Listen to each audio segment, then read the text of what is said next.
একটা কথা মনে রাখবেন, যেই ছাত্রগুলা ঈদের দিন ঢাকায় থাকে আপনি ভাববেন না তারা গরিবের সন্তান, সবাই কোটিপতির সন্তানও মাদ্রাসায় থাইকা ওই দিন ছাত্র ভাইদের জন্য তারা কাজ করে যাচ্ছে। এমন ছেলেরা কাজ করতেছে ঈদের দিন, যেই ছেলের বাবা 500 মণ ধান পায়, 600 মণ ধান পায়, আপনি খোঁজ দেন। যে ছেলের বাবার 50টা দোকান আছে, 20টা দোকান আছে, তো এই ছেলে কেন থাকে আপনি বুঝেন না? এই ছেলের তো কিছু দরকার নাই, এই ছেলে এই জন্য থাকে যে আমার এতিম ভাই আছে অনেক মাদ্রাসায়, তাদের জন্য তারাও কোরবানির দিন দেখবেন আনন্দে স্বেচ্ছায় তারা কাজ করতেছে। সেই জন্য আপনি মাথায় এটা না নেওয়া যে পশুর চামড়ার সামনে যেই ছাত্রগুলো আসে সবাই মনে অনাথ গরিব, না, কোটিপতির সন্তানও আপনার কাছে এসে বলতেছে মাদ্রাসায় চামড়াটা দেন, এটা আপনি মাথায় রাখা। এই জন্য তাদেরকে ছোট করে দেখার কোনো সুযোগ নাই। আল্লাহ আমাদেরকে বোঝার তৌফিক দান করে। ওয়াকাফা ওয়া সালামুন আলা ইবাদিহিল্লাযীনা ইসতাফা, আম্মা বা'দু ফাআউযু বিল্লাহি মিনাশ শাইতানির রাজীম। বিসমিল্লাহির রহমানির রহিম। ومن يعظم شعائر الله فإنها من تقوى القلوب وقال رسول الله صلى الله عليه وسلم من وجد سعة ولم يضحي فلا يقربن مصلانا اللهم صل على محمد وعلى آل محمد كما صليت على إبراهيم وعلى آل إبراهيم إنك حميد مجيد اللهم بارك على محمد وعلى آل محمد كما باركت على إبراهيم وعلى آل إبراهيم إنك حميد مجيد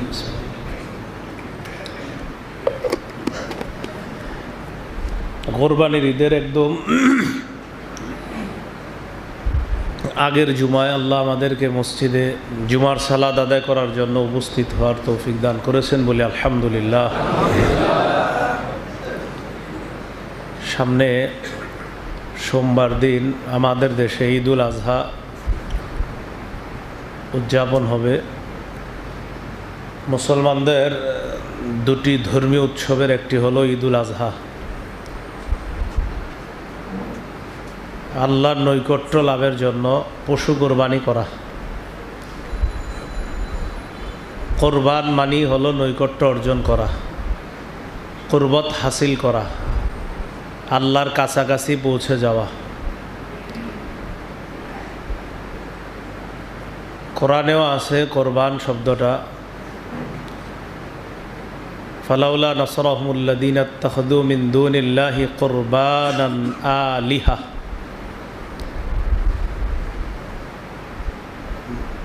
মুসলিম ছাড়া অন্যান্য ধর্ম অবলম্বী যারা, মুসলমানরা কোরবান বা নৈকট্য হাসিল করে আল্লাহর, আর অন্যান্য জাতি কোরবান নৈকট্য হাসিল করে গায়রুল্লাহর, নাউজুবিল্লাহ। তো এই জন্য কোরবানির একমাত্র উদ্দেশ্য হবে আল্লাহকে খুশি করা। আল্লাহ তাআলা পবিত্র কোরআনে বলেছেন লা ইয়ানালাল্লাহু লুহুমুহা, কোরবানির পশুর গোস্ত ওয়ালা দিমাউহা, রক্ত আল্লাহর কাছে যায় না। ওয়ালাকি ইয়ানালুহুত তাকওয়া মিনকুম, তাকওয়া আল্লাহর কাছে পৌঁছে। তাকওয়ার সম্পর্ক কলবের সাথে। রাসূলুল্লাহ সাল্লাল্লাহু আলাইহি সাল্লাম নিজের বুকের দিকে ইঙ্গিত করে বলেছেন আত-তাকওয়া হাহুনা, তাকওয়া হাহুনা, তাকওয়া হাহুনা। ইউশিরু ইলা সাদরিহি সালাসা মাররাত, 3 বার নিজের বুকের দিকে ইঙ্গিত করে বললেন এখানে তাকওয়া, এখানে তাকওয়া, এখানে তাকওয়া। তো কোরবানির বিষয়টা হলো তাকওয়া কার অন্তরে কি পরিমাণ বেশি, এটা আল্লাহ তাআলার কাছে বুঝবে। কোরবানির পশু অনেকে ক্রয় করেছেন, অনেকে ক্রয় করেননি। কোরবানির আগের জুমা গত 2 বছর আগে কিছু মাসালা আলোচনা হয়েছে আমাদের। এর আগেও আরও কিছু মাসালা আলোচনা হয়েছে। আজকেও আমরা এখনও যারা পশু ক্রয় করিনি, শুধুমাত্র স্মরণ করায় দেওয়ার জন্য আমরা কিছু মাসালা জেনে নিব। এর মধ্যে অনেকগুলো মাসালা আমার বিভিন্ন আলোচনায় আপনারা পেয়ে গেছেন, পেয়ে থাকবেন। আবার কিছু মাসালা হয়তো সেখানে বলা হয় নাই। রাসূলুল্লাহ সাল্লাল্লাহু আলাইহি সাল্লামের একটি হাদিস শুনি। নবীজি বলেছেন, মান ওয়াজাদা সাআতান ওয়া লাম ইউদহি, সামর্থ্য থাকার পরেও যদি কেউ কোরবানি না করে, ফালা ইয়াকরাবান্না মুসাল্লানা, সেই জন্য আমাদের ঈদগাহে না আস, ধমক। এই জন্য যাদেরকে আল্লাহ সামর্থ্য দিয়েছেন তারা কোরবানি করা। প্রশ্ন, কোরবানি কার উপর ওয়াজিব? প্রাপ্তবয়স্ক সুস্থ মস্তিষ্ক সম্পন্ন বালেগ মুসলমানের উপর কোরবানি ওয়াজিব। প্রাপ্তবয়স্ক হতে হবে, সুস্থ মস্তিষ্ক হতে হবে, বালেগ হতে হবে, মুসলমান হতে হবে, তার উপর কোরবানি ওয়াজিব। কোরবানির নেসাব কি পরিমাণ? 10, 11, 12 জিলহজ সূর্যাস্ত পর্যন্ত যেই পরিমাণ অর্থ সম্পদ থাকলে জাকাত দিতে হয়, এই পরিমাণ অর্থ সম্পদ যদি 10, 11, 12 জিলহজ সূর্যাস্ত পর্যন্ত কারো কাছে থাকে, তার উপর কোরবানি ওয়াজিব। নেসাব 3 দিন, 10, 11, 12 জিলহজ সূর্যাস্ত পর্যন্ত নেসাব। জাকাতের ক্ষেত্রে 1 বছর ঘুরতে হবে, আর কোরবানির ক্ষেত্রে হলো মাত্র 10, 11, 12। প্রশ্ন, নেসাবের পরিমাণ কি? এটা তো আপনারা জাকাতের আলোচনায় শুনেছেন। 7.5 ভরি স্বর্ণ, 52.5 তোলা রূপা। 7.5 ভরি স্বর্ণ, 52.5 তোলা রূপার এই পরিমাণ অর্থ যার কাছে থাকবে। তো বর্তমান বাজারের অবস্থা আপনারা জানেন, স্বর্ণ এবং রূপা এগুলো বাড়ে আবার কমে। তো এখন বাজারে যা হবে 52.5 তোলা রূপার দাম, এই পরিমাণ অর্থ সম্পদ কারো কাছে যদি 10, 11, 12 জিলহজ সূর্যাস্তের আগ পর্যন্ত এই পরিমাণ অর্থ সম্পদ যদি কারো কাছে থাকে, তার উপরে কোরবানি ওয়াজিব হয়ে যাবে।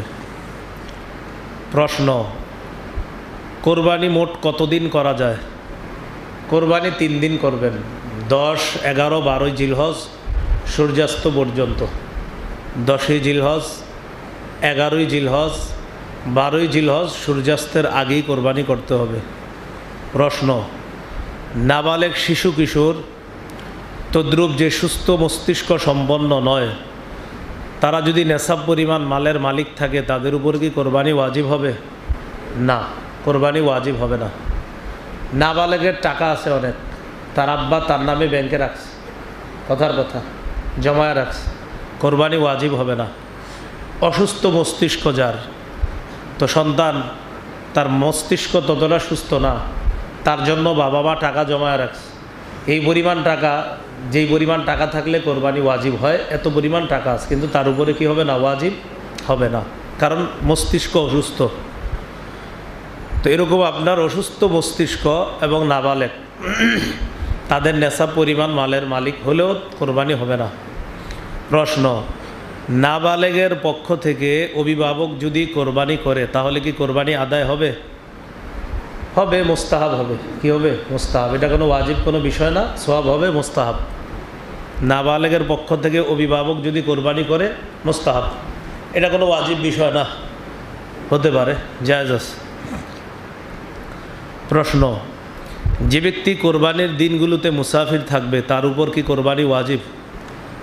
48 মাইল অথবা 78 কিলোমিটার, 48 মাইল অথবা 78 কিলোমিটার, মাইল হিসাবে 48, কিলো হিসাবে 78, তাহলে 78 কিলোমিটার 48 মাইল দূরে যদি সফর করার নিয়ত করে কেউ 10, 11, 12 জিলহজ এই 3 দিন সূর্যাস্ত পর্যন্ত যদি তিনি মুসাফির থাকে, তার উপর কি কোরবানি ওয়াজিব হবে?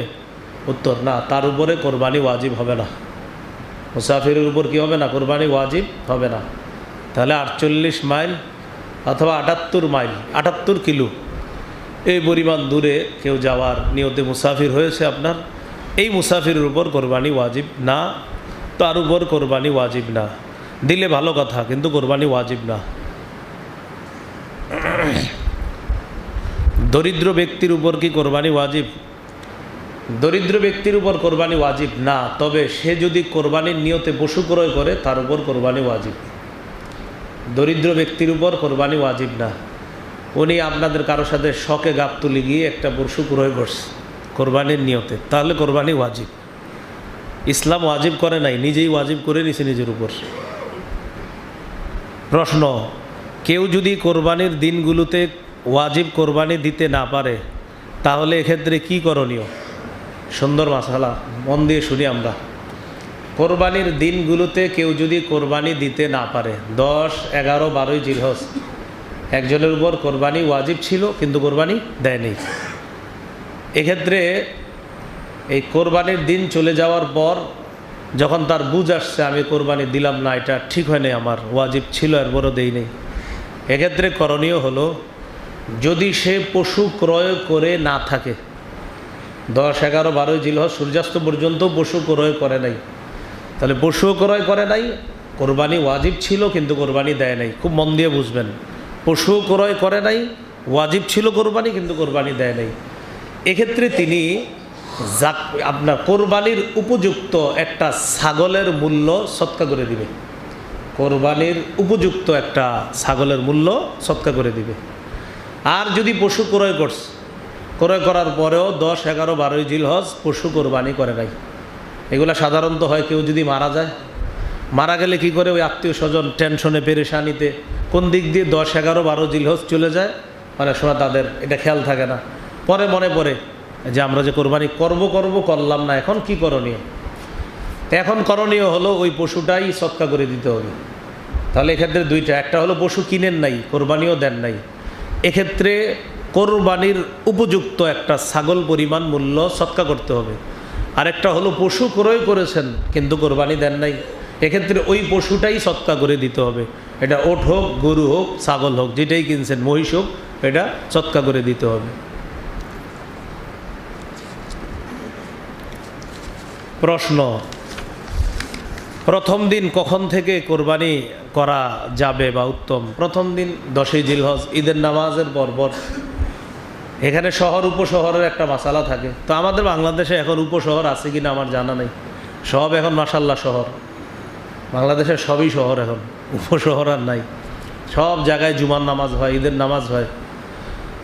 তো ঈদের নামাজের পর কোরবানি করবেন, তাড়াতাড়ি নামাজ পড়বেন, ঈদের নামাজের পর তাড়াতাড়ি কোরবানি করবেন, এটাই সুন্নাহ, এটাই উত্তম। তো এই মসজিদেও ইনশাল্লাহ জামাত হবে, ঈদের জামাত হবে, আমরা এখানেও আসবো, আশেপাশে অনেক মসজিদে হবে ইনশাল্লাহ।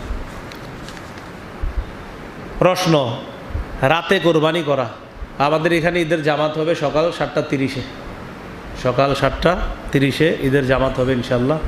আপনারা আগে চলে আসবেন, আগে আসবেন, আগে সুন্নত পালন করবেন, আগে কোরবানি পশু জবাই করবেন, এটা উত্তম। এখানে 7:30 ঈদের জামাত। আচ্ছা, প্রশ্ন, রাতে কোরবানি করা যাবে কিনা? 10 জিলহজ রাতে কোরবানি করা জায়েজ আছে, তবে এটা উত্তম না। 11 জিলহজ রাতে কোরবানি করা জায়েজ আছে, তবে উত্তম না। বুঝে থাকলে বলেন তো, 12 জিলহজ কি রাতে করা যাবে? কারণ টাইম নেই, সূর্যাস্ত পর্যন্ত সময়, এরপরে তো আর সময় নেই, তো এই জন্য করা যাবে না। তো 10 জিলহজ কেউ যদি রাতে কোরবানি করে হয়ে যাবে, তবে কাজটা সুন্দর হয়নি। 11 জিলহজ রাতে যদি কেউ কোরবানি করে হয়ে যাবে, তবে কাজটি সুন্দর হয়নি। তাহলে কি বুঝলাম আমরা? আদায় হয়ে যাবে, তবে এটা না করা ভালো, দিনের বেলা করাই উত্তম। প্রশ্ন, কোরবানির দিনগুলোতে যদি কোরবানির পশু জবাই করতে না পারে, ওই যে বললাম কেউ মারা গেলে এই ঝামেলাগুলো হয়, 10, 11, 12 জিলহজ চলে গেছে, পশুও কিনছেন কোরবানি করেন নাই, তো এই ক্ষেত্রে তো নিয়ম ছিল, আগেই বলছি আপনার পশুটাই কি করে দিতে হবে? সৎকা করে দিতে হবে। এখন ঘটনা হলো আপনি মাসালা না জানার কারণে 13 জিলহজ জবাই করে ফেলছেন। একটা হলো জবাই করার আগেই সৎকা করে দিবেন, এখন আপনি মাসালা জানেন নাই, তো কি করছেন? 12 জিলহজ সূর্যাস্ত হওয়ার পরে, তো যাই হোক 13 জিলহজ বা 12 জিলহজ সূর্যাস্তের পরে গিয়ে আপনি, মানে টাইম অতিক্রম হওয়ার পরে গিয়ে আপনি পশু জবাই করে ফেলছেন। হঠাৎ এলাকার মুরব্বী বলছে, এই মিয়া তোমার তো এই পশু জবাই করছো কি নিয়তে? কয় কোরবানি। না, তোমার তো কোরবানি হয় নাই, কোরবানির তো আর সময় নেই। হয় নাই মানে আমি তো কিনছিলাম কোরবানি করার জন্য এই পশু। ইমাম সাহেবরে গিয়ে জিজ্ঞাসা করো, তোমার কোরবানি হয়নি। আসছি ইমাম সাহেবের কাছে, হুজুর আমি তো 10, 11, 12 জিলহজ পশু জবাই করতে পারি নাই, একটা ব্যস্ততার কারণে, একটা ঝামেলার কারণে। এখন আমি টাইম ওভার হওয়ার পরে পশু জবাই করেছি, কি করা? তো ইমাম সাহেব আপনাকে বলবে উচিত ছিল জবাইয়ের আগেই পশুটা সৎকা করে দেওয়া, যেহেতু জবাই করে ফেলেছেন এখন কি করা, ওই গোস্তগুলোই সৎকা করে দিবেন। গোস্তগুলো কি করে দিতে হবে? সৎকা করে দিতে হবে। তাহলে গোস্তগুলোই সৎকা করে। এখানে একটা জিনিস মনে রাখেন, মজার জিনিস, যেহেতু আপনি জবাই করে ফেলছেন, জবাই করার পরে এখন যে গোস্তগুলা আপনি জবাই করার পরে গোস্ত হইছে, এক্ষেত্রে আবার আপনার একটু গোস্তগুলা ওজন করতে হবে। ওজন করে দেখবেন এই গোস্তের বাজার মূল্য কত। গরু কিনছেন 1 লাখ টাকা দিয়ে, গোস্ত হয়েছে 90,000 টাকার, আরও 10,000 টাকা সৎকা করতে হবে। বুঝাইতে পারিনি। আবার কোরবানির সময় অতিক্রম হয়ে গেছে, এক্ষেত্রে পশু জবাই করে ফেলছেন, তো গোস্তগুলা সৎকা করবেন। কিন্তু আপনি গোস্ত ওজন করে দেখেন গোস্তের দাম আসে 90,000, পশুর দাম ছিল কত? 1 লাখ। তো আপনার তো নিয়ম ছিল পশুটাই সৎকা করা, ওই 1 লক্ষ টাকার পশুই সৎকা করে দিতে হতো, কিন্তু আপনি এখন জবাই করার পরে 90,000 টাকার গোস্ত হয়েছে, বাকি রইল 10,000 সৎকা করে দিবেন। যেন আল্লাহ আমাদেরকে বোঝার তৌফিক দান করেন। তো এই জন্য কিছু কিছু মাসালা এগুলো একটু মনে রাখবেন। দেখবেন প্রতি বছর আর অনেক সময় হয়ে যায় এই পরিস্থিতিগুলো, একসাথে 1-2 জন এই বিপদে পড়ে অনেক সময়, তো হয়ে যায়। তো এইগুলো স্মরণে থাকলে আপনার খুব উপকার হয়।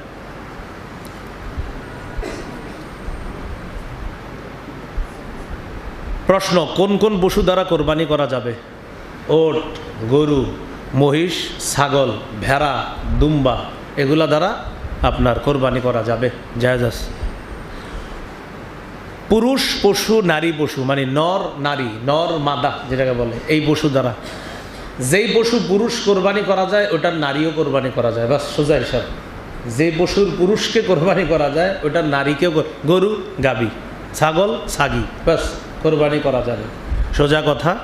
যেই পশুকে পুরুষ যেটা ওটাকে কোরবানি করা যায় তো এটার নারীকেও কোরবানি করা যাবে। হ্যাঁ,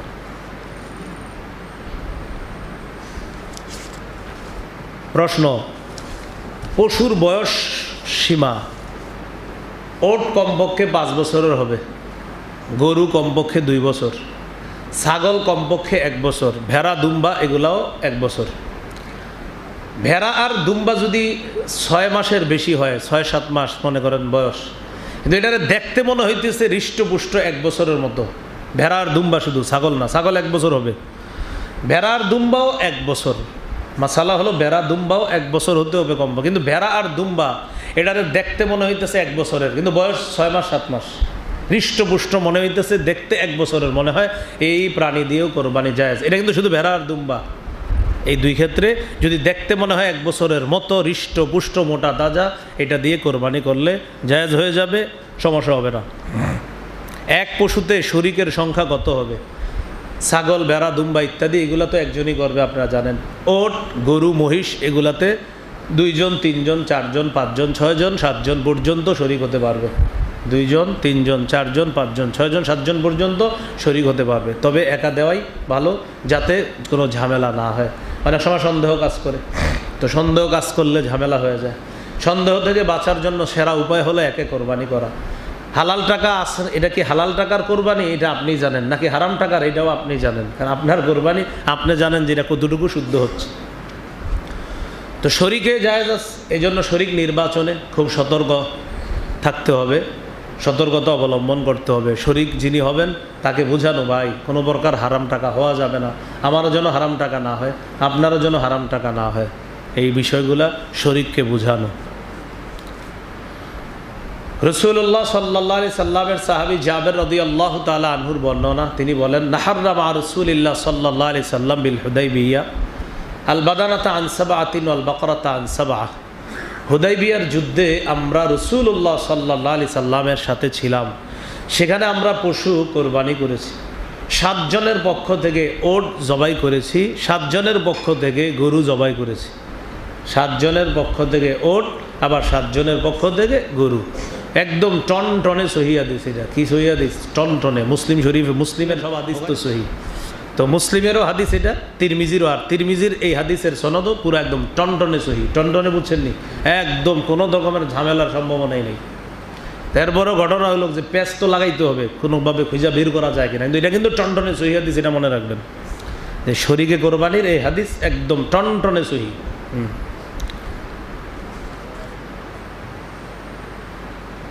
শরীকে মিলে যদি কোরবানি করে অংশ বন্টন একদম সমান সমান বন্টন হবে, ওজন কোনো রকমের ঝামেলা যেন না হয়। মুরব্বীরা থাকবে, সবাই থাকবেন, 2-3 জন থাকবেন, থাকার পর ওজন হবে, ওজনে যেন একটু কম বেশ না হয়, খুব সতর্ক এক্ষেত্রে। হাড্ডি আপনার পাল্লায় 3টা গেলে ওনারটাও 3টা হবে, আপনার 3টা গোস্ত ভালো তারও 3টা হতো, একদম সমান সমান, কারো অংশে কম বেশি যেন না হয়, বিষয়গুলো মাথায় রাখা। এরপরও মহাব্বতের সাথে সেটা ভিন্ন কথা, কিন্তু নিয়ম হলো কোনো কারণে যেন কারো মনের মধ্যে কোনো ঝামেলা না ঢুকে। আমার কথা হলো কোরবানি কাকে খুশি করব, তো এইখানে যেন কোনো ঝামেলা না আসে। আল্লাহরে খুশি করব আমি, এখানে এমন প্রয়োজনে আমার অংশের একটু বেশি তাকে দিয়ে দিব মহব্বতের সাথে, কিন্তু এমন যেন না হয় যে আমার কারণে সে কষ্ট পাইতেছে আর আমার কোরবানি ঝামেলা হবে। এমন যেন সবার মানসিকতা এমন হওয়া উচিত যে আমার কারণে আমার শরীকের জন্য কোনো ঝামেলা না হয়, এই মানসিকতা থাকা দরকার।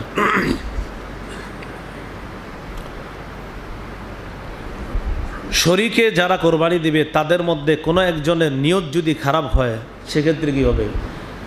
6 জন 7 জন 3 জন 4 জনে কোরবানি, যে একজনের নিয়ত যদি গলত হয় সবার কোরবানি বাতিল হয়ে যাবে। একজনের নিয়ত গলত হলে সবার কোরবানি বাতিল। শরীয়ত যেমন আপনাকে ছাড় দিবে, শরীয়ত আবার কিছু নিয়মকানুনও দিবে আপনি। কারো নিয়ত যদি গলত হয়, কারণ এই পশু কয়টা, একদম নিয়ত সবার এক হতে হবে, পিওর খালেস হতে হবে। এই জন্য নিয়ত একজনের গলত হলে সবার নিয়ত আপনার কোরবানি বাতিল হয়ে যাবে।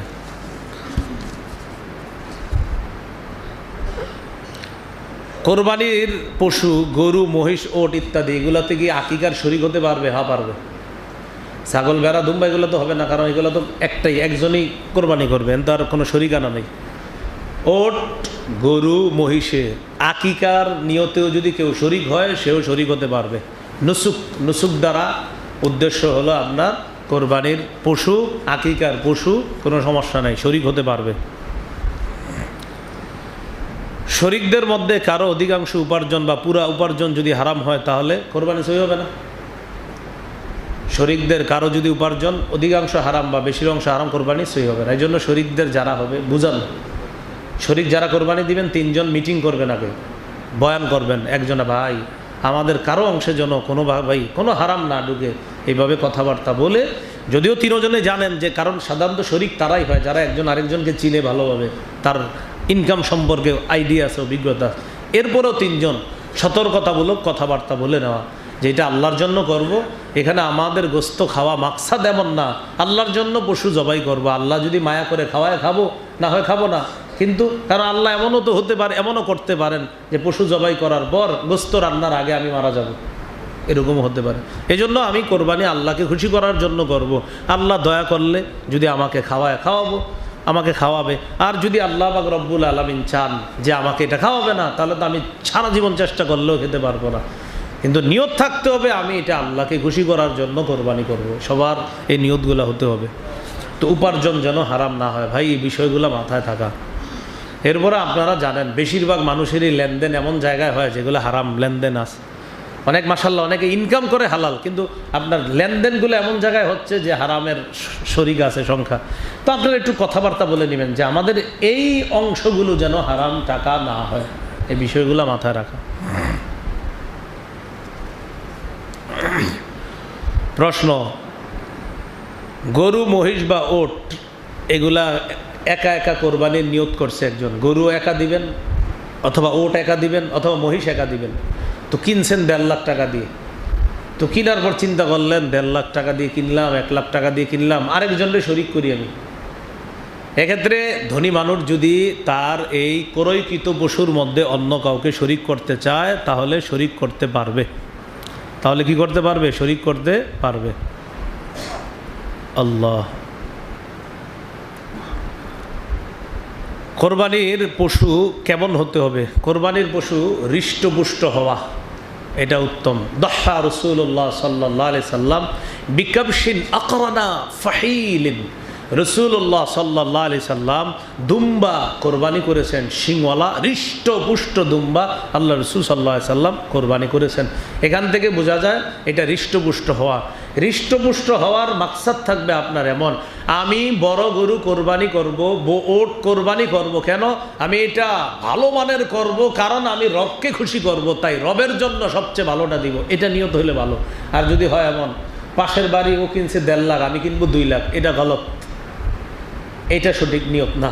যে ওরটা 1.5 লাখ, বাচ্চারা এসে বলছে আব্বু ওই অমুকের আব্বা 1.5 লাখ দিয়ে কিনছে, ঠিক আছে টেনশন করো না, আমারটা 2 লাখ হবে, এটা ঠিক না। হ্যাঁ, এটা যদি হয় অমুকে 1.5 লাখ টাকার ভালো পশু আল্লাহর জন্য কোরবানি করবে, আমিও ইনশাল্লাহ এরকম ভালো মানের একটা পশু আল্লাহর জন্য কোরবানি করবো, এইটা সুন্দর। যে আমিও এরকম ভালো মানের একটা পশু নিব, আমিও এরকম একটা পশু কোরবানি করব। অথবা এর চেয়ে আরও ভালো মানের পশু আমি আমার রবের জন্য কোরবানি, মানে রবের জন্য সবচেয়ে পিওর খাঁটি জিনিসটা কোরবানি করা, এটা আপনার মাকসাদ হইলে ঠিক আছে, এটা ভালো। আর যদি এমন হয় পাশের বাড়িরটা যেই দাম এর চেয়ে বেশি দাম হতে হবে আমারটা, বিষয়টা সুন্দর না। বিষয়টা আল্লাহকে খুশি করা, এটা মাকসাদ থাকতে হবে। প্রশ্ন, খোরা পশুর কোরবানি দিয়ে, খোরা পশু দিয়ে কি কোরবানি হবে? যেই পশু 3 পায়ে চলে, 1 পায়ে ভর করেও চলতে পারে না, পা 4টা, 3 পায়ে সুস্থ আছে, মানে 3 পা সুস্থ আছে, আর 1 পা ভর করেও চলতে পারে না। তো 1 পা যদি ভর না করতে পারে তাহলে তার চলতেই পারবে না। 3 পা চলার মতো যোগ্য সুস্থ, কিন্তু 1 পা এমনও সুস্থ ভর করেও চলতে পারে না, কোরবানি হবে না। এই পশু দিয়ে কি হবে না? কোরবানি হবে না। হযরত আলী রাদিয়াল্লাহু তাআলা রাসূলুল্লাহ সাল্লাল্লাহু আলাইহি সাল্লামকে প্রশ্ন করেছিলেন, ফাল আরজা, হুজুর এমন পশু যেই পশু খোরা, এই পশু দিয়ে কি কোরবানি হবে? নবী বলছেন লা বাসা বিহি, কোনো সমস্যা নেই, কোরবানি হয়ে যাবে। বুঝছেন কথাটা? তো এই যে কোরবানি হয়ে যাবে নবী বলছেন, এটা কোন পশু? নবীজি বলেছেন এটা হলো ইদা বালাগাতিল মানসিকা, যেই পশু এমন যেই পশুটা কোরবানির স্থান পর্যন্ত খোরা হলেও হেঁটে হেঁটে যেতে পারে। ইদা বালাগাতিল মানসিকা, যেই পশু কোরবানির জবাইয়ের স্থান পর্যন্ত হেঁটে হেঁটে আস্তে আস্তে হলেও যেতে পারে, এই পশু দিয়ে কোরবানি হবে। কিন্তু 3 পা সুস্থ, আরেক পা এমন সুস্থ খোরাভাবে হেঁটে হেঁটেও যেতে পারে না, এই পশু দিয়ে কোরবানি হবে না। তাহলে মোটামুটিও হাইটা যাইতে পারে, এটা দিয়ে কোরবানি হয়ে যাবে, কিন্তু মোটেই হাঁটতে পারে না, ভর করেও চলতে পারে না আস্তে আস্তে, এই পশু দিয়ে কোরবানি হবে না। প্রশ্ন, দাঁত নাই এমন পশু দিয়ে কোরবানি হবে? যে পশুর একটি দাঁতও নাই, অথবা এত বেশি দাঁত পড়ে গেছে যার কারণে ঘাস চিবিয়ে খেতে পারে না, এই পশু দিয়ে কোরবানি হবে না। যেই পশুর একটি দাঁতও নাই, অথবা এত পরিমাণ দাঁত পড়ে গেছে, যেই পরিমাণ দাঁত পড়ে যাওয়ার কারণে এই পশু আর ঘাস চাবায়া খেতে পারে না, এমন পশু দিয়ে কোরবানি হবে না। দাঁত চেক করে নেবেন যখন গাবতলী যাবেন, কোনো হাটে যাবেন, অনেকে আগামীকাল কিনবেন হয়তো বা আজকে কিনতে পারেন, দাঁত ভালোভাবে চেক করে নেবেন। এই জন্য অভিজ্ঞ কাউকে নিয়ে যাওয়া পশু কেনার জন্য, অভিজ্ঞ বলতে গত 12 বছর 10 বছর 8 বছর কোরবানি করে এদের অভিজ্ঞতা হয়ে গেছে। আর মুরব্বী হলে তো আরও ভালো, মুরব্বীরা তোর গরু দেখলেই বুঝে ফেলে এটার কি হালাত, সব বলে ফেলতে পারে মাশাআল্লাহ, অভিজ্ঞতার আলোকে। তো এই জন্য পশুটা ক্রয় করার আগে একটু চেক করে নেবেন, দাঁতে সমস্যা আছে কিনা, কানে সমস্যা আছে কিনা, লেজে সমস্যা আছে কিনা, শিঙে সমস্যা আছে কিনা, পায়ে সমস্যা আছে কিনা, এটা ভালোভাবে চেক করে নেওয়া। প্রশ্ন, যে পশুর শিং ভেঙে গেছে বা ফেটে গেছে এমন পশু দিয়ে কি কোরবানি হবে? আলী রাদিয়াল্লাহু তাআলা রাসূলুল্লাহ সাল্লাল্লাহু আলাইহি সাল্লামকে প্রশ্ন করেছেন, ফামাকসুরাতুল কারনি ইয়া রাসূলুল্লাহ, হুজুর কোনো পশুর যদি শিং ভাঙা থাকে এই পশু দিয়ে কি কোরবানি হবে? নবীজি সাল্লাল্লাহু আলাইহি সাল্লাম এখানেও বলেছেন লা বাসা বিহি, সমস্যা নাই, হয়ে যাবে। শিং ভাঙা অথবা ফেটে গেছে, কোনা কানিতে একটু ফেটে গেছে, এটা দ্বারা হয়ে যাবে। কিন্তু শিং যদি গোড়া থেকে উঠে যায় তাহলে কোরবানি হবে না। একদম গোড়া থেকে উঠে গেছে, মস্তিষ্ক মজ্জা টজ্জা সব দেখা যাইতেছে, কেমন জানি দেখা যায়, দেখবেন এগুলা দ্বারা কোরবানি হবে না। আর ওই যে পশুর শিং মোটামুটি মাঝখানে ভাঙছে অথবা একটু ফুটা টুটা হয়েছে, এটা দ্বারা হয়ে যাবে। কিন্তু যদি একেবারে গোড়া থেকে ভেঙে যায় এই পশু দিয়ে কোরবানি করবেন না।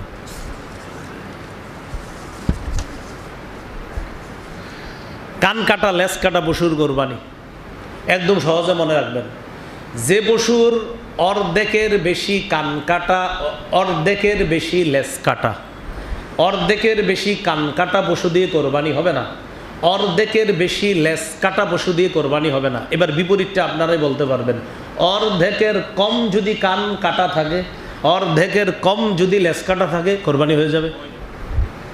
তাহলে অর্ধেকের বেশি লেজ কাটা, অর্ধেকের বেশি কান কাটা, কোরবানি হবে না। তো এই বিপরীতটা এইভাবে বলতে পারি আমরা, কান যদি অর্ধেকের বেশি ভালো থাকে, লেজ যদি অর্ধেকের বেশি ভালো থাকে, ওটা দ্বারা কোরবানি হয়ে যাবে। অন্ধ পশুর কোরবানি, যে পশুর দুটি চোখই অন্ধ, কোরবানি হবে না। অথবা এক চোখ এমন অন্ধ মানে কিচ্ছু দেখে না এক চোখে, দুই চোখ অন্ধ কোরবানি হবে না। এক চোখ এমন অন্ধ যে একটু আবসা আবসা ঝাপসা ঝাপসাও দেখে না, একদম কিছুই দেখে না এক চোখ দিয়ে, এই পশু দিয়ে কোরবানি হবে না। দুই চোখ দিয়ে দেখে না, এটা দিয়ে হবে না। এক চোখে কিচ্ছু দেখে না, এটা দিয়ে হবে না। গর্ভবতী পশু দিয়ে কোরবানি হবে কিনা?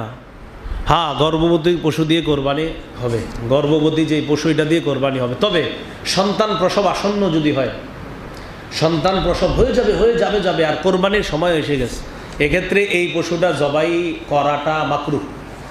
এই পশু জবাই করা কি মাকরুহ। জবাই না করে আর একটা পশু কিনে কোরবানি দিয়ে দেন, এটাই উত্তম। কিন্তু এটা দিয়ে যদি করেন হয়ে যাবে, এটা দিয়ে করলে কি হয়ে যাবে, না করাই ভালো, না করা উত্তম। আর একটা পশু দিয়ে কোরবানি করেন। কোরবানির নিয়তে ভালো পশু কিনছেন, কেনার পর যদি এমন দোষ দেখা যায়, যেই দেশগুলোর কারণে কোরবানি হয় না, একটু আগে বলছি আমি, কান কাটা, লেজ কাটা, অন্ধ ইত্যাদি, কোরবানির নিয়তে কিনছেন ভালো পশু, আপনি মাশাল্লাহ সুন্দর, সব ঠিকঠাক, আসার পরে দেখছেন এমন একটা দোষ প্রকাশ পাইছে, যেই দোষের কারণে কোরবানি হয় না, বাস কোরবানি হবে না। আনার পরে আপনি হঠাৎ মানে সব চেক করছেন, হয়তো কোনো কারণে কোনো একটা অংশ চেক করেন নাই সুন্দরভাবে, তো আনার পরে ওলামায়ে কেরামের বা কেউ দেখছে, মুরব্বী দেখে কয় মিয়া লেজ চেক করে আনো নাই? হ্যাঁ, লেজ তো চেক করে আনছে। তো লেজের বেশিরভাগ অংশই তো খারাপ, খেয়াল করো নাই? ওহো, এটা তো খেয়াল করি নাই। তো লেজের বেশিরভাগ অংশ খারাপ থাকলে তো কোরবানি হবে না, একটু আগে আমরা জানলাম। বেশিরভাগ অংশ লেজ কাটা, বেশিরভাগ অংশ কান কাটা, এটা হলে কোরবানি হয় না। তো এই জন্য কোরবানির পশু কিনতে গেলে আবেগী না হয়ে দেখে শুনে পশুটা কিনবেন। বাচ্চাদেরকে না নেওয়াই ভালো, এরা নেওয়ার পরে বলবে এটাই কিনো, বলবে এটাই কিনতে হবে, তা আপনার মুশকিলে পড়ে যাবেন আপনি। এই জন্য বাচ্চাদেরকে না নিয়ে মুরব্বী অভিজ্ঞ কাউকে নিয়ে যাবেন, এটা ভালো, এটা উত্তম। হ্যাঁ, আচ্ছা, বন্ধা পশু দিয়ে কোরবানি হবে কি না? বন্ধা, হ্যাঁ, বন্ধা পশু দিয়ে কোরবানি হয়ে যাবে। বন্ধা পশু ওই যেই পশুগুলা, ওট, গরু, মহিষ, ছাগল, ভেড়া, দুম্বা, তো এই জাতীয় পশু যেগুলা দিয়ে কোরবানি হয়, এই জাতীয় পশুর মধ্যে যদি কোনো বন্ধা পশু থাকে, ওই পশু দিয়েও কোরবানি হয়ে যাবে। হ্যাঁ, আসতেছে সব আসবে তো। হ্যাঁ, যদি বিক্রেতা, ওটা দিয়ে হয়ে যাবে। হ্যাঁ, যদি ওইটা, এই জন্য আপনি অগ্রিম না করাই ভালো ছিল, সবগুলো শুনলে দেখতে না ইসা পড়তো। আচ্ছা, যেহেতু বলছেন এটা আর বলবো না। হ্যাঁ, যদি বিক্রেতা কোরবানির পশুর বয়স পূর্ণ হওয়ার আগে, বিক্রেতা কোরবানির পশুর বয়স পূর্ণ হয়েছে বলে স্বীকার করেছে, এমন পশু দ্বারা কোরবানি হবে কিনা?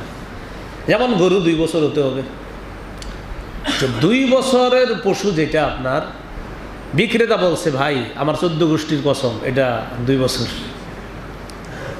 এটা 25 মাস, এটা 24 মাস, 24.5 মাস হয়ে গেছে, এরকম আপনারা বলবে। আরও অনেক কিছু বলতে পারে, কোরআনের, মসজিদের কসম, আল্লাহর, আমার দাদা বইরা গেছে এত বছর আগে, এই দাদা, মরা দাদার, যদি এই জাতীয় কসম না মনে রাখেন, এই মরা বাপের মরা মার, এটি কিন্তু কসম না, হুদেই, এটা বলবে না এটি কি কসম, তুমি যে কও এটা তো কসমই না। কসম আল্লাহর নামে হয়, কার নামে? হ্যাঁ, মানুষ কসম করে, আমার মরা মার কসম, মরা বাপের কসম, 14 গোষ্ঠীর কসম, কিন্তু কসমই হয় না। তো এরকম বলবে আপনারে এটা 2 বছর হয়ে গেছে। এই জন্য বললাম না, অভিজ্ঞ মুরব্বীর ওনারা দেখলেই বুঝবে গরু 2 বছর হয়েছে কিনা। অনেক সময় আপনার কাছে মনে হবে গরুটা মনে হয় 2 বছর, কিন্তু আসলে 2 বছর না। সাবধান ভাই, 2 বছরে হতে হবে গরু কমপক্ষে। তো বিক্রেতা যদি বলে আসলেই 2 বছর, এটা আনার পরে আপনি জবাই করছেন, পরে জানলেন যে এটার বয়স 2 বছর না, এক্ষেত্রে আপনার গুনাহ হবে না। বিক্রেতার কথা অনুযায়ী আপনি 2 বছর হয়েছে, বাস আপনার কোরবানি আদায় হয়ে যাবে। কিন্তু যেহেতু ও বলছে, আর আপনিও পুরা অনুসন্ধান করে জানছেন, হ্যাঁ ওর কথা সত্য, সঠিক বলছে, তো এক্ষেত্রে আপনার কি করবেন? আর আপনার কোরবানি হয়ে যাবে। এক্ষেত্রে ঝামেলা হলে ওর হবে, ওর গুনাহ হবে, যিনি আপনার এই ধোকাটা দিচ্ছে। এই জন্য পশু কেনার আগে আপনি চেষ্টা করবেন যেন এই ধোকা না খান। বিক্রেতার কথা সত্য বলে আপনি মেনে নিয়েছেন, আর আমরা তো এছাড়া উপায়ও নাই, গাবতলি কত মানুষ পশু কিনবে, তো এখানে বিক্রেতার কথা ছাড়া আর কার কথা বিশ্বাস করবে? উনি তো বলবে সত্যি কথাটা। তো এক্ষেত্রে আপনি আনছেন, আনার পর কোরবানির পশু জবাই করছেন, তো এখন আপনার এটা নিয়ে জন্য সন্দেহ কাজ না করে, কারণ আপনি তো আল্লাহর উপর ভরসা করে গেছেন, আর বিক্রেতার কথাও বিশ্বাস করছেন, মুসলমান, তো এই মনে করে আপনি কোরবানি করছেন, কোরবানি হয়ে যাবে। কোরবানির পশু জবাই করবে কে? নিজের পশু নিজে জবাই করা উত্তম। আপনার পশু আপনি জবাই করা উত্তম। জবাইয়ের ক্ষেত্রে একাধিক ব্যক্তি শরিক থাকলে দোয়া পড়বে কয়জন? দোয়া দুজন পড়বে।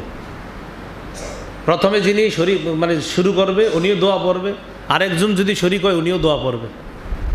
ইন্নী ওয়াজ্জাহতু ওয়াজহিয়া লিল্লাযী ফাতারাস সামাওয়াতি ওয়াল আরদা হানিফাও ওয়া মা আনা মিনাল মুশরিকিন ইন্না সলাতি ওয়া নুসুকি ওয়া মাহইয়ায়া ওয়া মামাতি লিল্লাহি রাব্বিল আলামিন লা শারীকা লাহু ওয়া বিযালিকা উমিরতু ওয়া আনা মিনাল মুসলিমিন। দোয়াটা মিনাল মুসলিমিন, এটা পড়ার পর বিসমিল্লাহি আল্লাহু আকবার আল্লাহুম্মা মিনকা ওয়ালাকা, আরও দোয়া আছে এইভাবে বলতে হবে আল্লাহুম্মা তাকাব্বাল লাহু মিন্নি কামা তাকাব্বালতা মিন হাবিবিকা মুহাম্মদ ওয়া খলিলিকা ইব্রাহিম আলাইহিমাস সালাতু ওয়াস সালাম। আপনারা এতগুলো কোয়া লাগবে না, বিসমিল্লাহটা করতে পারবেন তো? বিসমিল্লাহ আল্লাহু আকবার। আর বাংলাটা খালি বলবেন আল্লাহ আমার পক্ষ থেকে কবুল করেন, অমুকের পক্ষ থেকে কবুল করেন। ওই 2-3 জন যারা থাকবে বিসমিল্লাহ আল্লাহু আকবার, এটা বলার আগে আপনি একটু খালি এরকম বলেন আল্লাহ আব্দুর রহমানের পক্ষ থেকে আপনার জন্য এই পশুটা কোরবানি করতেছি, আল্লাহ আপনি তার পক্ষ থেকে, তার মায়ের পক্ষ থেকে, তার বাবার পক্ষ থেকে আপনি এটা কবুল করে নেন, বিসমিল্লাহ আল্লাহু আকবার, বাস শেষ। তো একাধিক ব্যক্তি শরিক থাকলে একাধিক ব্যক্তি আপনার বিসমিল্লাহ পড়তে হবে। রাসূলুল্লাহ সাল্লাল্লাহু আলাইহি ওয়াসাল্লাম আপনার কোরবানির পশু নিজেই জবাই করেছেন এবং পশু জবাই করার সময় রাসূল সাল্লাল্লাহু আলাইহি ওয়াসাল্লাম এই দোয়া পড়েছিলেন। তখন নবী বলেছিলেন তাকাব্বালহু মিন্নি, আল্লাহ আমার পক্ষ থেকে এই পশুটা আপনি কবুল করে নেন। কোরবানির পশু থেকে জবাইয়ের আগে উপকৃত হওয়া যাবে কিনা দেশ গ্রামে, এটা জরুরি বিষয়। হাল চাষ করা যাবে না, কোরবানির পশু দিয়ে হাল চাষ করা যাবে না। কেউ যদি করে ফেলে তো বলে দিবেন যে পরিমাণ হাল চাষ করছেন এই পরিমাণ হাল চাষ করলে অন্যের গরু আইনা কত টাকা দেন, যে পরিমাণ টাকা দেওয়া দরকার এই পরিমাণ টাকা সৎকা করে দিবেন। যে পরিমাণ হাল চাষ করছেন এই পরিমাণ টাকা সৎকা করে দিবেন। কোরবানির পশু যদি দুধের পশু হয় এই পশুর দুধ আপনি পান করতে পারবেন না। এক্ষেত্রে যদি দেখেন যে পশুর দুধ দহন না করলে পশুর কষ্ট হবে, সেক্ষেত্রে দহন করা যাবে। দুধ দহন না করলে ওলানে কষ্ট হবে, তো দহন করা যাবে, দহন করে দুধটা সৎকা করে দিতে হবে। আর যদি মনে করেন না দুধ দহন না করলে পশুর কষ্ট হবে না, তো দহন করবেন না। এরপরেও যদি আপনার মনে হয় দহন করা দরকার, প্রথমে ঠান্ডা পানি ছিটিয়ে দিবেন ওলানের মধ্যে, ঠান্ডা পানি ছিটিয়ে দিবেন, কষ্ট লাঘব হবে পশুর। এরপরেও যদি দেখেন পশুর কষ্ট লাঘব হচ্ছে না, তখন পশুর দুধটা দহন করে অন্য জায়গায় সৎকা করে দিবেন। আপনি কি করছেন, মনে করছেন কোরবানির পশু দুধ মাশাল্লাহ সোয়াবের নিয়তে 1 গ্লাস মেরে দিয়েছেন, মনে করছেন যে তো কোরবানির পশু, তো 1 গ্লাস দুধ খেয়ে ফেলছেন। ইমাম সাহেব জিজ্ঞাসা করছেন হুজুর আমি তো আধা কেজি দুধ পেয়েছিলাম, 1 গ্লাস আমি পান করছি। তো ইমাম সাহেব বলে দিবে 1 গ্লাস দুধের মূল্য যত হয় এত টাকা সৎকা করে দিতে হবে আপনার। এটা কেন পান করলেন আপনি ঠিক করেন নাই। হ্যাঁ ভাই বুঝে আসছে না কথাটা? একান্ত দুধ আসলে এটা সৎকা করে দিতে হবে। আর কথা হলো দুধ দহন না করা ভালো। যদি দেখেন যে না করে থাকা যায়, ঠান্ডা পানি ছিটানোর পরে দেখতেছেন যে না ওর কষ্ট কমে গেছে, তাহলে দুধ দহন না করা। এরপরেও যদি ওর কষ্ট দেখেন কমছে না, সেক্ষেত্রে দুধ দহন করার পর ওই দুধটা সৎকা করে দিতে হবে। যদি আপনি খেয়ে ফেলেন কিছু, ওই পরিমাণ টাকা সৎকা করে দিতে হবে। শরিকের মধ্যে কেউ যদি মারা যায়, সেক্ষেত্রে 3 জন শরিক, কথার কথা 50, 50, 50, 1.5 লক্ষ টাকা। 1.5 লক্ষ টাকা দিয়ে পশু কিনবেন আপনি বা কিনে ফেলেছেন, এর মধ্যে একজন শরিক মারা গেছে, তাহলে কয় হাজারের শরিক মারা গেছে? 50,000-এর। ওয়ারিশরা যদি বলে কোরবানি দিয়ে দেন পশু, তাহলে দিয়ে দিবেন, সমস্যা নাই। ওয়ারিশ এখন তো মালিক আর ওই যিনি মারা গেছে তিনি না, ওয়ারিশরা মালিক। ওয়ারিশরা যদি বলে সমস্যা নেই, আব্বা টাকাটা দিছিল কোরবানির জন্য, জি দিয়ে দেন, পশু কোরবানি করে ফেলেন, সমস্যা নেই। আর যদি ওয়ারিশরা বলে না 50,000 টাকার মালিক আমরা দিব না টাকা, তাহলে সেক্ষেত্রে আপনারা এই 50,000 ফিরিয়ে দিতে হবে ওয়ারিশকে। এক্ষেত্রে বুদ্ধি করে আরেক 50,000 ওয়ালা শরিক নিয়ে নেবেন, ওই 50,000 আইনা ওয়ারিশদেরকে দিয়ে দিবেন। আরেকজন 50,000 ওয়ালা শরিককে আপনারা চাইলে নিতে পারবেন। আর যদি বলেন নেবেন না, সেক্ষেত্রে আপনাদের ইচ্ছা, না নিলে টাকাটা তাদেরকে দিয়ে দিবেন। সেক্ষেত্রে আবার 75,000 করে 2 ভাগ হয়ে যাবে, 75,000 করে 2 ভাগ হয়ে যাবে। যদি চান আরেকজনকে নিতে, শরিকে নিতে পারবেন। আর যদি বলেন আরেকজনকে নেবেন না, তো আপনারা যেই 2 জন বেঁচে আছেন এই 2 জন 50,000 টাকাটা দিয়ে দিবেন, 25,000 করে।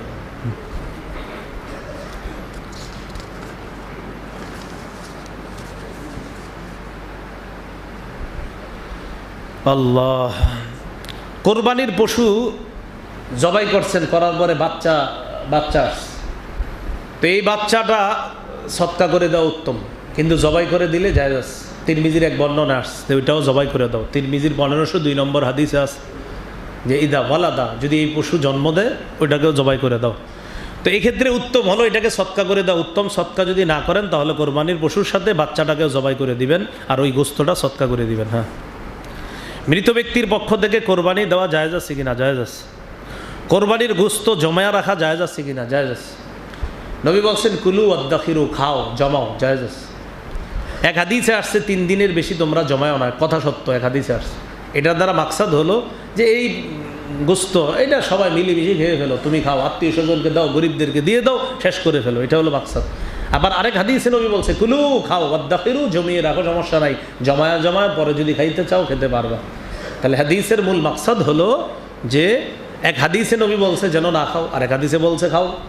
তো এই জন্য এইখানে হাদিসের মূল উদ্দেশ্য হবে 3 দিনের বেশিও জমায়া রাখা জায়েজ, খাওয়া জায়েজ, কোনো সমস্যা নাই। কোরবানির গোস্ত সমাজের মধ্যে দেওয়াটা কি ওয়াজিব? এটা দেশ গ্রামে আছে, ঢাকা শহর আছে কিনা জানি না। সমাজে এক অংশ দেওয়া, এটা দেশ গ্রামে বাধ্য করে, না দিলে বেটারে এলাকা থেকে বের করে দিবে, হুমকি দেয়, এই সমাজে আর রাখবো না। হ্যাঁ, এটা সঠিক না। প্রথম কথা, বাধ্য করা সঠিক না, এটা বাধ্য না। উনি না দিলে কিচ্ছু হবে না, উনি সমাজ থেকে বঞ্চিত হবে না, ওনারে সমাজ থেকে বাইর করা যাবে না, এটা প্রথম কথা। দ্বিতীয় কথা হলো মানবিক খাতিরে দেওয়া ভালো। সমাজে এক অংশ দিয়ে ওটা গরিবদেরকে বন্টন করে দিবে তারা, এটা মানবিক, এটা ভালো, মানে এটা আপনার মনের একটা ভালো কাজ। তবে এই কাজটা মহব্বতের সাথে হতে হবে, কিন্তু বাধ্য করা যাবে না। তুমি দিতে হবে, না দিলে সমাজ থেকে বয়কট, জুমার নামাজে আসবা না, ঈদের নামাজে আসবা না, আমাদের সমাজে তোমার থাকার কোনো অধিকার নাই, বেটা তুই কোথায় যাবে এখন উনি। এটা আপনারা সঠিক কাজ করেন না। এলাকায় যারা এগুলা করে আত্মীয় স্বজনকে বলে দিবেন যে মহব্বতের সাথে বলো যে ভাই সমাজে একটা অংশ দিয়ে দেন, ওই অংশটা বন্টন করে দেওয়া হবে গরিবদের মাঝে, এটা দেন। এটা মহব্বতের সাথে বলা। আর যিনি দিবে উনি মহব্বতের সাথে দিতে হবে, বাধ্য করে ওনার থেকে নেওয়া সম্পূর্ণ না যায়, মনে রাখতে হবে। কোরবানির গোস্ত বন্টনের উত্তম নিয়ম কি? 1/3 গরিবকে দেওয়া উত্তম, 1/3 আত্মীয় স্বজনের মাঝে বন্টন করা উত্তম, আর 1/3 নিজে খাওয়া উত্তম। এটা উত্তম। কেউ যদি না দেয় তাকে আপনার কোনো ধরনের তিরস্কার করা যাবে না।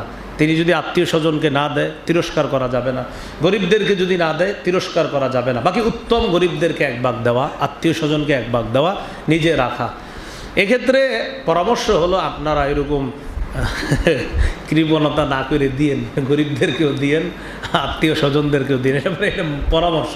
না দিলে তাকে আপনার কিছু বলা যাবে না, দেওয়া ভালো। চর্বি বিক্রি করা, অনেকে মনে করে গোস্ত বিক্রি করা যাবে না, চর্বি তো যা বিক্রি করা যাবে। চর্বিও বিক্রি করা যাবে না, গোস্তও বিক্রি করা যাবে না। চর্বিও না, গোস্তও না, বটও না, কিচ্ছু না, এগুলা বিক্রি করা যাবে না। কোরবানির গোস্ত যাকে দিবেন তিনি বিক্রি করতে পারবে কিনা? গরিবরে আপনি দিচ্ছেন 5 কেজি গোস্ত, উনি নিয়ে বিক্রি করবে না খাবে, এটা ওনার ব্যাপার, কিন্তু আপনি বিক্রি করবেন না। যারে দিচ্ছেন উনি কি বিক্রি করবে গুলিস্তান নয়া বাজার নিয়ে নাকি করবে না, সেটা তো আপনি জানেন না, এটা উনি। আর মাশাআল্লাহ অনেক মালিকরা সেখানে অপেক্ষায় থাকে ওই গোস্ত কেনার জন্য, বিভিন্ন মালিকরা যারা আমাদেরকে খাওয়াবে কিছুদিন পরে এগুলা হোটেলে। এটা নাজায়েজের কিছু না, এইভাবেই বললাম কথাটা। তো যাই হোক, গরিব যাদেরকে দেওয়া হয় এরা যদি বিক্রি করে এটা জায়েজ। আর কিনে কারা, আপনারা এটা কোরবানির দিন ট্রাই করতে পারেন, বিভিন্ন জায়গায় দেখবেন এটা কারা কারা কিনতেছে। হ্যাঁ, জবাইকারী বা কসাই, কাজে সহযোগিতাকারী, তাদেরকে চামড়া, গোশত ইত্যাদির পশু কোনো কিছু পারিশ্রমিক হিসাবে দেওয়া যাবে কিনা? না, দেওয়া যাবে না। পারিশ্রমিক হিসাবে চামড়া, গোশত, হাড়, চর্বি পারিশ্রমিক হিসাবে দেওয়া যাবে না। হাদিয়া হিসাবে খাওয়াইতে পারেন। আপনার বাসায় কাজ করছে, সারাদিন কসাই কাজ করতেছে, ঘরে গরুর গোস্ত রান্না করছে, তো গোস্ত রান্নার অংশ নিয়ে বলতে পারেন ভাই নাও খাও, আমরাও খাইতেছি তুমিও খাও। এটা এমনি আপনি মহব্বতের খাতিরে কোরবানির গোস্ত দিয়ে তারা মেহমানদারি করছে, এটা মেহমানদারি, পারিশ্রমিক না। পারিশ্রমিক 2000 টাকায় চুক্তি হয়েছে, আপনার গোস্ত সে বানায় দেবে, 2000 টাকাই দিতে হবে, আবার 100 টাকা কমায় দিয়ে না গোস্ত খাওয়ানোর কারণে, এই জন্য পুরোটা দিতে হবে। হ্যাঁ, গোস্ত খাওয়াইছেন, এটা মহব্বত, এটা মেহমানদারি, এটা তিনি মেহমান, এটা কিন্তু মনে রাখবেন। হ্যাঁ, ঘরের কাজ করে যারা আপনার ওই যে বুয়া বা মেয়ে থাকে, ছেলে থাকে, তাদেরকে পারিশ্রমিক হিসাবে দেওয়া যাবে না। তার বেতন যা সেটাই দিবেন। তার বাড়িতে যদি গোস্ত দিতে হয় আপনি এটা হাদিয়া হিসাবে দিবেন, কিন্তু পারিশ্রমিক হিসাবে কোনোভাবেই দেওয়া যাবে না। কোরবানির পশুর অস্ত্র যেটা দিয়ে জবাই করবে এটা ধারালো হওয়া উত্তম। রাসূল সাল্লাল্লাহু আলাইহি সাল্লাম বলেছেন, ওয়ালিহিদ্দা আহাদুকুম শুফরাতা, তোমাদের প্রত্যেকে যেন ধার করে নেয় পশুটাকে জবাই করার আগে অস্ত্রটাকে যেন ধারালো করে নেয়। কেন? পশু যেন কষ্ট না হয়, তাড়াতাড়ি জবাই করবা, যেন ওই পশুটা খুব দ্রুত তার প্রাণ যায়, যার জন্য কষ্ট না হয়। পশু বানানো শুরু করবে কখন? বানানা ওই যে খাল টাল কাটা শুরু করে কখন? নিস্তেজ হবে পশু, এরপর খাল ইত্যাদি কাটা শুরু করবে। নিস্তেজ হওয়ার আগে করা মাকরুহ, নিস্তেজ হওয়ার আগে কাটাকাটি শুরু করা মাকরুহ। দেখবেন এটা এখনও প্রাণ নিস্তেজ হয় নাই, এর আগেই শুরু করে দিচ্ছে, এটা করেন না। আমার কথা হলো কোরবানি আল্লাহর জন্য করবেন, কেন একটা মাকরুহ কাজও করবেন? কোরবানি কার জন্য? তা আমরা নিয়ত করে ফেলবো আমি আমার রবের জন্য এই পশু কোরবানি করবো, আমি এখানে কোনো মাকরুহ কাজও হতে দিব না। এই জন্য দাঁড়ায় থাকবেন সামনে, কসাই আপনার ছুরি টুরি নিয়ে, কারণ ওনার তো আরেক জায়গায় আছে, যাইতে হবে। আপনি বলবেন ভাই তুমি আমার সাথে এইভাবে চুক্তিবদ্ধ হোক, প্রাণী নিস্তেজ হবে এরপর কাজ শুরু করবা, হইলে আসো, প্রয়োজনে 200-300 বেশি নাও, আমার এই কোরবানির গরুর অংশে কোনো রকম মাকরু কাজ করবা না। এটা না, আমি রবের জন্য কোরবানি করতেছি, এখানে কোনো মাকরু কাজ আমি হতে দিব না। ঠিক আছে না ইনশাল্লাহ? তাহলে নিস্তেজ হবে এরপর কাজ শুরু করবে, এটা বলে দিবেন, এইভাবে চুক্তি করবেন। অন্য পশুর সামনে নিজের পশু কোরবানি করা মানে 2-3টা পশু, অন্য পশুর সামনে আরেক পশু কোরবানি না করা ভালো। এক পশুর সামনে আরেক পশুকে জবাই না করা ভালো। এক পশুর সামনে আরেক পশুকে জবাই না করা ভালো, করলে সমস্যা নাই, না করা ভালো, না করা উত্তম। বিধর্মীকে গোস্ত দেওয়া যাবে কিনা? ইসলামের সৌন্দর্যতা দেখেন, হিন্দু, অমুসলিম, বৌদ্ধ, খ্রিস্টান তাদেরকেও কোরবানির গোস্ত দেওয়া যাবে। হ্যাঁ, দেওয়া যাবে। বিধর্মী যারা তাদেরকে দেওয়া যাবে, এটা ইসলামের সৌন্দর্যতা। হ্যাঁ, যদিও এরা খাবে না, অনেকেই গরুর গোস্ত কি খাবে? খাবে না, খায়? আচ্ছা আচ্ছা, খাইলে তো ভালো, ঠিক আছে, যদি খায়, যারা জানেন খায়। খাসি কি জীব না? গরু জীব, খাসি আজীব। গরু কি জীব আর খাসি আজীব? মানে জীব হত্যা মহাপাপ, আজীব হত্যা জায়েজ। গরু খাসি কি জীব না? তো দুইটাই তো জীব। মুরগি কি জীব না? তো সবই তো জীব। হাঁস জীব না? মাঝে মাঝে আমার মানে চিন্তা করি, জীব হত্যা মহাপাপ, মানে জীব হত্যা, হারে মুসলমান কি করে? তো খাসি কি, মুরগি আজীব, সবই তো জীব। আর আল্লাহর কোরআন অনুযায়ী তো বোঝা যায়, ওয়া ইন মিন শাইইন ইল্লা ইউসাব্বিহু বিহামদিহি, যা কিছু আছে পৃথিবীর সবাই আল্লাহর তাসবিহ পাঠ করে। সুবহানাল্লাহ, সব আল্লাহর তাসবিহ পাঠ করে। ওয়ালাকিন লা তাফকাহুনা তাসবিহাহুম, তোমরা তাদের তাসবিহ বুঝো না।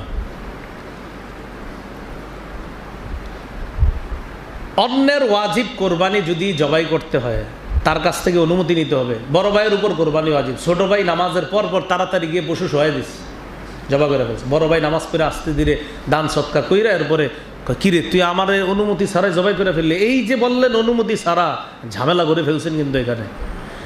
বড় ভাই আপনার যদি নিয়ত এমন থাকে যে আমি পশুটা কিনলাম, আমার উপর ওয়াজিব, ও আমার অনুমতি ছাড়াই করে ফেললো, একটু কষ্ট পাইছেন, এই কষ্টের উদ্দেশ্য যদি এমন হয় যে না আমার অনুমতি ছাড়া করছস, কাজটা ঠিক হয় নাই, তাহলে কিন্তু কোরবানি আদায় হয়নি। এই জন্য ঈদের নামাজের আগেই পরামর্শ করে নেবেন, ভাইজান নামাজের বর্বর কি পশু সহাবো? যদি বলা হ্যাঁ নামাজের বর্বরই জবাই করে ফেলিস, ঠিক আছে। আর যদি দেখেন আপনার ভাই এসে বলবে কি রে আমি আসলাম না, কোরবানি দিয়ে ফেললি, আর এটার দ্বারা উদ্দেশ্য যদি এমন হয় যে তোরা করে ফেললি, আমি পছন্দ করি নাই বিষয়টা, আমার কিন্তু এটা ভালো হয় নাই, পছন্দ হয় নাই, তো আপনার নিয়ত যদি এমন হয় যে আপনি আসলে মন থেকে অনুমতি দেননি পশু জবাই করার জন্য, সেক্ষেত্রে এই পশুর কোরবানি আদায় হয়নি।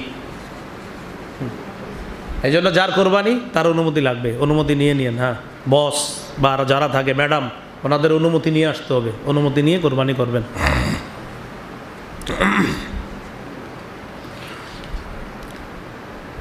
প্রশ্ন, কোরবানির পশু চুরিয়ে গেলে বা হারিয়ে গেলে কি করা? পশু হারায় গেছে, হারায় যাওয়ার পরে আরেকটা পশু কিনবেন। আর গরিব মানুষ যদি কোরবানির নিয়তে পশু কিনে, কেনার পর এটা হারায় গেলে আর কিনতে হবে না। ধনী মানুষ যদি কোরবানির নিয়তে পশু কিনে তাহলে তার আরেকটা কিনতে হবে হারায় গেলে। গরিব মানুষ যদি কোরবানির নিয়তে পশু কিনে, সেক্ষেত্রে হারায় যাওয়ার পর তার আর কিনতে হবে না। এখন বুঝেন, গরিব মানুষও কি করছে জানেন? হারায় যাওয়ার পর আরেকটা কিনছে।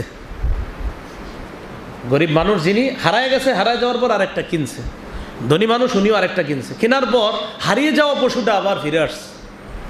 ধনীরটাও ফিরে আসছে, গরিবেরটাও ফিরে আসছে। তাহলে পশু প্রত্যেকের কটা করে? দুইটা।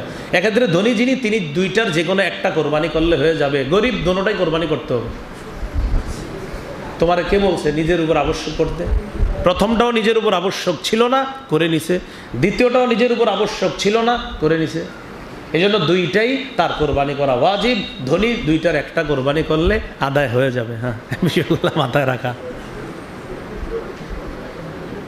এই জন্য এটা ইসলাম। ইসলাম আপনার উপর চাপায়া দেয় না, কিন্তু ওয়াজিব করে নিছেন, এখানে ইসলাম ছাড় দিবে না আপনাকে, ইসলাম ছাড় দিবে না। এই জন্য আপনাদেরকে প্রায় সময় বলি, মাযহাব মানার সৌন্দর্যতা আপনি মাসালা না বললে বুঝে আসবে না। হ্যাঁ, এই যে মাসালাটা আমারে দেখি বের করে দেন তো, শুধু কোরআন হাদিস আপনি বলেন না, এটা থেকে একটু বের করে, ইমামদেরকে ছাড়া এই মাসালা বের করে দেন। মাযহাবের ইমাম ছাড়া এই মাসালা পারলে কেউ বের করে দেখান। এজন্য আমি মাযহাব মানি কেন জানেন? কারণ আমি তো পড়াশোনা করে দিই না, আমি তো এখনো ঘোড়ার ডিমও পারি না, এই জন্য মাযহাব মানি। আর যারা মানে না, কেন মানে না জানেন? তো অনেক বেশি পারে, এই জন্য মানে না। এই যে গত 7 দিন ধরে পড়াশোনা করছে, হঠাৎ করে আমি আর মাযহাব মানবো না। আমি হ্যাঁ মাশাআল্লাহ ভালো, আপনার 7 দিনে হয়তো কোরআন সুন্নাহ এত ব্যাপক পরিমাণ আল্লাহ জ্ঞান দিয়ে দিছে, এখন আর মাযহাব মানা দরকার নেই। তা আপনি মানেন কেন? আমি 20 বছর পড়াশোনা করার পরেও বুঝতেছি যে আমি তো পড়াশোনা এখনো পারি না, এজন্য আমি মানি। জি, আল্লাহ বুঝার তৌফিক দান করেন। হ্যাঁ, এখনো মনে মনে অনেক আপনি কইলই বনি, আমরা ঠিকই বুঝি। হ্যাঁ, হাজিদের উপর কোরবানি এটা মাসালা। হাজি সাহেব যারা হজে আছে, ওনারা মনে করে হজে যেই পশুটা জবাই করে এটা মনে কোরবানি মনে করে আর কি, যে হয়ে গেছে। ওটা দমে শুকর বলেন। এটা কি দমে? ওইটা হলো দমে শুকর। আর দমে শুকর বলে ওটাকে। হাজি সাহেব যদি হজে যাওয়ার পর মুসাফির হয়, তাহলে তার উপর কোরবানি ওয়াজিব না। হাজি সাহেব যদি হজে যাওয়ার পর মুসাফির না হয়, সেক্ষেত্রে দমে শুকুর যেটা, সেটা তো করলই। আর মুসাফির না হয়ে থাকলে ওনার উপর কোরবানি ওয়াজিব। সেটা সৌদি আরবে চাইলে দিতে পারে, সেটা বাংলাদেশেও চাইলে দিতে পারে। হাজি সাহেব যদি মুসাফির না হয়, জন্য মুআল্লিম যারা আপনার আত্মীয় স্বজন হাজি মুআল্লিমের সাথে আছে সৌদি, বলবেন মুআল্লিমকে জিজ্ঞাসা করো তুমি কি মুসাফির না মুসাফির না। এটা মুআল্লিম ভালো বলতে পারবে কিভাবে রাখে সেখানে নিয়ে। তো যদি মুসাফির না হয় হাজি সাহেব, তাহলে কিন্তু কোরবানি ওয়াজিব। আপনারা জানেন গত বছর আমি হজে গেছি, তা আমার সফরটা এমন পদ্ধতিতে হয়েছে যেই পদ্ধতিতে আমি মুসাফির ছিলাম না। গত বছর হজে যখন গেলাম এমন পদ্ধতিতে হয়েছে যে পদ্ধতিতে আমি কি ছিলাম না, মুসাফির। তো সেখানেও দমে শুকর, সেটাও জবাই করছি, একদম সামনে থাইগা সেটা জবাই হয়েছে। আবার বাংলাদেশে আমার পক্ষ থেকে একটা কোরবানি দিয়েছি, আলহামদুলিল্লাহ। তো এই জন্য আমি মুসাফির ছিলাম না, কোরবানি একটা ওয়াজিব কোরবানিও দিয়েছি। আবার সেখানে দমে শুকর, যেটা মুসাফিরের সংজ্ঞা, 15 দিনের কম। এই মাসালা হলো 15 দিনের কম অবস্থানে নিয়ত করা, আর 40 মাইল দূর অথবা আপনার ওই যে 78 কিলোমিটার দূরে 15 দিনের কম অবস্থান করার কি করা, নিয়ত করা। তো যাও হাজি সাহেব যারা সৌদি আরব যায়, যাওয়ার পর ওনারা মক্কায় কতদিন থাকবে, মদিনায় কতদিন থাকবে, দেখবেন মক্কায় অনেক সময় 21 দিন 22 দিন থাকে, অথবা মদিনায় প্রথমে গিয়েই আপনার 5 দিন 7 দিন থাকার পর এরপর আইসা মক্কায় 30 দিন থাকে, 25 দিন থাকে। এটা মুআল্লিম সাহেবরে জিজ্ঞাসা করে নিবে যে আমরা কি এখানে মুসাফির নাকি মুকিম। মুসাফির যদি হয় কোরবানি ওয়াজিব না, যদি মুকিম হয় আর যদি তার কোরবানি দেওয়ার মতো সামর্থ্য থাকে 10, 11, 12 জিলহজ, তো কোরবানি ওয়াজিব।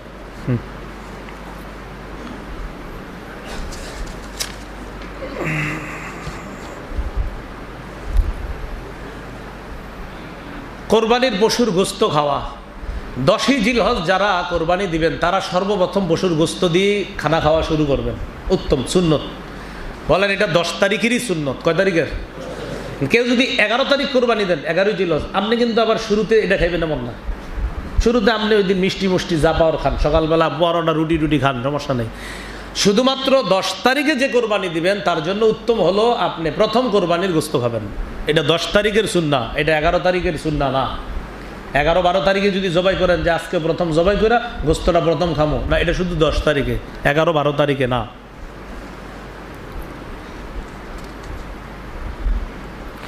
বিদেশে অবস্থানরত ব্যক্তির জন্য কোথায় কোরবানি করবে ইচ্ছা, উনি ওই দেশেও করতে পারে, নিজ দেশেও করতে পারে।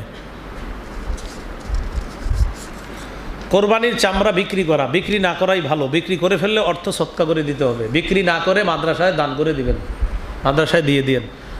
বিশেষ করে আমার সাথে যারা মহব্বত রাখেন, আমি আপনাদেরকে পার্সোনালি বলছি, আপনারা এটা বিক্রি করেন না। এত সুন্দর একটা প্রাণী কিনছেন 1.5-2 লক্ষ টাকা দিয়ে, কেন আপনি এটা আবার এই চামড়াটা খালি বিক্রি করতে চান? বিক্রি করেন না, বিক্রি না করে এই মাদ্রাসায় দিয়ে দেন। এখানে পাশে আছে আমাদের গাজী ইয়াকুব ভাইয়ের মাদ্রাসা আছে, মাদ্রাসাতুল কোরআন, মার্কাজুল কোরআন, পাশে আছে জামিয়া ইসলামিয়া, পাশে আরও অনেক মাদ্রাসা আছে। যেখানে আপনার সুন্দর হয়, সুবিধা হয়, সেখানে আপনি পশুর চামড়াটা দিয়ে দিন। লালবাগের বিষয়টা আপনাদেরকে আমি বলি, লালবাগে মাশাআল্লাহ আপনাদের সাথে তো মহব্বত আমার বেশি হওয়া দরকার। এখানে জুমা, লালবাগে এত মহব্বত তাদের সাথে, আমার ছাত্ররা আসতে হয় না, এরা নিজে রিক্সা দিয়ে গিয়ে মাদ্রাসায় চামড়া দিয়ে আসে লালবাগে। তো এই মহব্বতটা দেখি এখানেও আপনারা, মার্কাজুল কোরআন আছে, একজনে বলবে না এসে আমারে সামনের জুমা পরের জুমা, হুজুর আমি কিন্তু কোরবানির পশু ছাত্রদেরকে আইনা তার হাতে দিছি, এমন না, ছাত্রদেরকে দিলেও হবে, সমস্যা নাই। যে আপনি বলবেন আমি মহব্বতে নিজে রিক্সায় উঠায়া নিজ দায়িত্বে নিয়ে চামড়াটা দিয়ে আসছি, এরকম দেখি কয়েকজনে কইতে পারেন। লালবাগে ম্যাক্সিমাম, গত বছর হজে ছিলাম, এখান থেকে জানাইছে মাদ্রাসায় কিন্তু দিয়ে আসছি চামড়া, ছাত্রদেরকে কষ্ট দিই না, ছাত্রদেরকে দেওয়া ঠিক আছে, সমস্যা নাই, কিন্তু ওরা এতটাই মহব্বতের দাবি রাখে, আপনার মহব্বত করে এরা নিজে নিয়ে চামড়াটা দিয়ে আসে। তা আপনাদেরকেও আমি আবদার জানাই, এটা কোনো জরুরি বিষয় না, আপনি সুন্দরভাবে, মানে আপনি যে মহব্বত করেন মাদ্রাসাকে, এটার একটা বহিঃপ্রকাশ ঘটাবেন, এটা আবদার জানাচ্ছি। এরপরেও সমস্যা নাই, ছাত্ররাই আসবে আপনাদের কাছে, তাদের কাছে আপনারা দিয়ে দিবেন। তো কথা হলো, না বিক্রি করে চামড়াটা দিয়ে দেন, বিক্রি করে ফেললে অবশ্যই ওটা আপনি ওখানে অর্থটা দিয়ে দিতে হবে, সৎকা করে দিতে হবে। রাতের বেলা কোরবানি করা, ওটা তো বলছিলাম, আমি আগেই বলছি, এই মাসালা হয়ে গেছে। আকিকা দেওয়া যাবে কিনা এটাও বলছি, আকিকা দেওয়া যাবে। কোরবানি পশু যিনি জবাই করবে, জবাইকারীকে পারিশ্রমিক দেওয়া, পারিশ্রমিক দিবেন, বেশি করে দিবেন পারিশ্রমিক, যে জবাই করে, হ্যাঁ বেশি করে দিবেন। আপনারা মনে মনে এটা আনবেন না যে হুজুর আপনিও কি জবাই করেন এই জন্য বলতেছে, আমি তো জবাই করি না, জানেন আমার জীবনে 2টা পশু জবাই করছি, না আমার জন্য বলছি না, এটা অধিকার, পারিশ্রমিক, এটা অধিকার, পারিশ্রমিক দিবেন। হাতের কষ্ট, যিনি জবাই করতেছে, হাতে জবাই করে না, কষ্ট আছে কিন্তু হাতে অনেক শক্তি খরচ হয়, তো যে জবাই করবে তাকে পারিশ্রমিক দিবেন। আর পারিশ্রমিকের নোটটা যেন বড় হয়, একদম এমন নোট দেন যে মানে পরে মাঝে মাঝে আমি জিজ্ঞাসা করি, যখন যাই ছাত্রদেরকে দেখলে মায়া লাগে। একটা কথা মনে রাখবেন, যেই ছাত্রগুলা ঈদের দিন ঢাকায় থাকে, আপনি ভাববেন না তারা গরিবের সন্তান, সবাই কোটিপতির সন্তানও মাদ্রাসায় থাইকা ওই দিন ছাত্র ভাইদের জন্য তারা কাজ করে যাচ্ছে। এমন ছেলেরা কাজ করতেছে ঈদের দিন, যেই ছেলের বাবা 500 মণ ধান পায়, 600 মণ ধান পায়, আপনি খোঁজ দেন, যে ছেলের বাবার 50টা দোকান আছে, 20টা দোকান আছে, তো এই ছেলে কেন থাকে আপনি বুঝেন না? এই ছেলের তো কিছু দরকার নাই, এই ছেলে এই জন্য থাকে যে আমার এতিম ভাই আছে অনেক মাদ্রাসায়, তাদের জন্য তারাও কোরবানির দিন দেখবেন আনন্দে স্বেচ্ছায় তারা কাজ করতেছে। সেই জন্য আপনি মাথায় এটা না নেওয়া যে পশুর চামড়ার সামনে যেই ছাত্রগুলো আসে সবাই মনে অনাথ গরিব, না, কোটিপতির সন্তানও আপনার কাছে এসে বলতেছে মাদ্রাসায় চামড়াটা দেন, এটা আপনি মাথায় রাখা। এই জন্য তাদেরকে ছোট করে দেখার কোনো সুযোগ নাই। আল্লাহ আমাদেরকে বোঝার তৌফিক দান করেন। ছাত্রদের সাথে কেউ দুর্ব্যবহার করবেন না ঈদের দিন, আল্লাহর রাস্তায় আপনাদের হাতে পায়ে ধরে বলছে, চামড়া দেন ভালো কথা, না দিলে কিন্তু তাদের সাথে দুর্ব্যবহার করেন না। অনেক সময় আপনাদের এলাকার হয়তো অনেকে ব্যবসা করে চামড়ার, তো এই জন্য আপনি ছাত্রদের সাথে দুর্ব্যবহারে যায় না, আল্লাহর রাস্তায় বলছি, ওদের বদদোয়া কোনোভাবেই মাথায় নিয়েন না, এই বদদোয়ার ভার সইতে পারবেন না, এই বদদোয়ার ভার আসলে সইতে পারবেন না। এই জন্য ওদের মনে চোট দিয়েন না।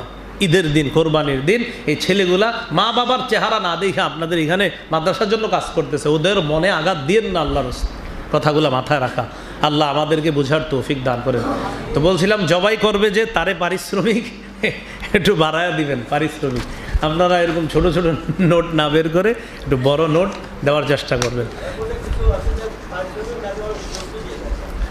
আগেই তো বলা হলো পারিশ্রমিক হিসাবে গোস্ত না দেওয়া, বলা হলো না? হ্যাঁ, এটা তো বলাই হলো ভাই, এগুলো না দেওয়া, সবগুলা মাসালা এসে গেছে, মন দিয়ে শুনলে। আল্লাহ আমাদের